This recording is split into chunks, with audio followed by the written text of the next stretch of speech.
वरई शहर में ॿीहर लॉकडाउन कयो वियो आहे ऐं कोरोना सबबि अॼु मुकमल तौर ते शहर बंदि कयो वियो आहे।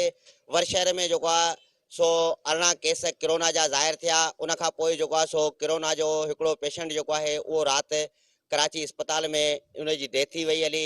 उनजी राति जेको आहे सो हिते तदबीन बि थी। उहो वापारी एसोसिएशन जो सदर हो।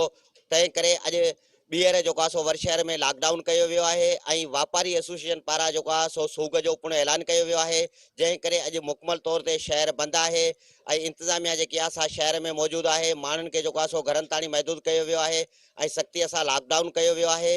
अॼु जेको आहे वरई शहर खे ई फ़क़ति बंदि कयो वियो आहे ऐं शहर जा कुझु जेके माण्हू हुआ उहे जेके सुबुह सवेरे शहर पहुता हुआ जिन खे ॿीहर वरी पंहिंजे घरनि ॾे रवानो कयो वियो ऐं इहो कोरोना जा जेके केस ज़ाहिर थिया हुआ उन केसनि जी जेको पाड़ो हो जेकी घटी हुई उनखे DC ठटो पारां जेको आहे सो मुकमल तौर ते सील कयो वियो आहे ऐं उहा घटी जेकी आहे सा सील आहे। उतां जेको आम माण्हू जो अचणु वञण बि बंदि आहे ऐं शहर में जेको आहे सो लॉकडाउन मुकमल तौर ते कयो वियो आहे। जी।